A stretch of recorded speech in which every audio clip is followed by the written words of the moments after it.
Bonsoir à tous. L'image ce soir d'une France en deuil. Des dizaines de milliers de personnes dans les rues, sous le choc après l'attentat qui a fait 12 morts et 11 blessés, dont 4 graves. 7 janvier 2015, rue Nicolas Appert dans le 11e arrondissement de Paris. 2 hommes lourdement armés attaquent la rédaction du journal Charlie Hebdo, assassinant 12 personnes, dont 5 dessinateurs de presse, Charbonneau, Tinius Wolinski et Cabu.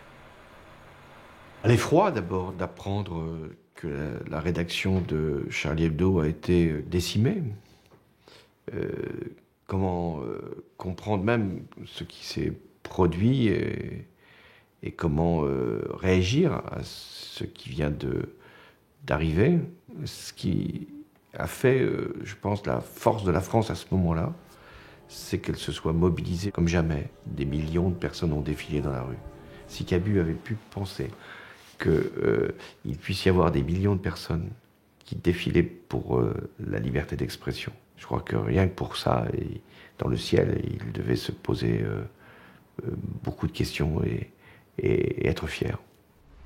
10 ans plus tard, le vide qu'ils laissent reste immense. Sans eux, sans Cabu, difficile même d'en parler au passé. C'est la joie de vivre, Cabu, c'était la joie de vivre. On n'a pas seulement tué un dessinateur, on a tué la joie de vivre ce jour-là. C'est le rire qui manque, quoi. Les hommages, à la fois, ils sont indispensables parce qu'il ne faut pas oublier ce qui s'est passé, mais il ne faut pas que ça soit trop déprimant non plus. Parce que c'est pas comme ça non plus qu'ils étaient aussi, malgré leur lucidité. Ils étaient aussi optimistes, ils avaient plein de projets, ils avaient envie de faire plein de choses. Donc j'ai envie de dire, il faut qu'en les lisant, ça donne envie à d'autres de faire la même chose. Pour suivre, Rhys, Mouget, Coco continuent à dessiner l'information. Ils se souviennent de leur début, de quelques caricatures envoyées à Charlie Hebdo, d'une demande de stage, dans l'espoir d'intégrer un jour la rédaction, et de leur arrivée autour de la table des plus grands. Un journal comme Charlie Hebdo, c'est un journal un peu marginal en fait. Il n'y a pas beaucoup de journaux comme ça, même dans le monde. Quand on va à l'étranger, il n'y en a pas beaucoup. Donc on prend conscience aussi que ce qu'on peut faire dans le journal, c'est assez rare en fait. Donc il faut pas seulement le protéger, mais on est très vite confronté à la transmission. On aimerait qu'il y ait d'autres générations aussi qui prennent un peu le relais un jour. C'est ce que Cabu a essayé de faire tout de suite, en 91, avec La Grosse Bertha et Charlie Hebdo. Il voulait qu'il y ait des jeunes qui viennent au journal et qui un jour reprennent le flambeau. Ça a été Charb, ça a été Luz, ça a été moi. Enfin, on a eu la chance d'avoir comme maître Cabu. C'était l'assistante de Philippe Val qui m'avait appelée pour dire que j'étais prise pour le stage. Puis c'était une des dernières années où Charlie pouvait prendre des stagiaires parce qu'après c'était un peu compliqué financièrement.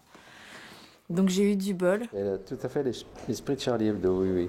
Mais je pense qu'elle l'avait avant de venir ici, quoi, puisqu'elle a voulu venir ici, c'est qu'elle pratiquait l'humour noir et l'humour, comme dit Cavana, l'humour un coup de poing dans la gueule, quoi. Après l'attentat, on a reçu énormément de dessins, 15 000 dessins de jeunes de tous âges qui ont réagi à ce 7 janvier 2015 qui les a marqués, qui les a heurtés et profondément choqués.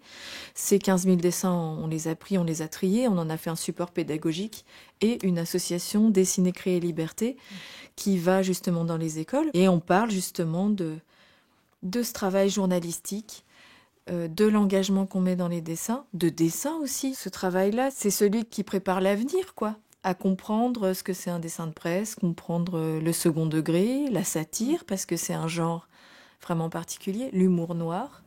Comme Cabu, Coco est journaliste, dessinatrice de presse pour Charlie Hebdo et Libération, et cette liberté de dessiner une grande partie de sa vie.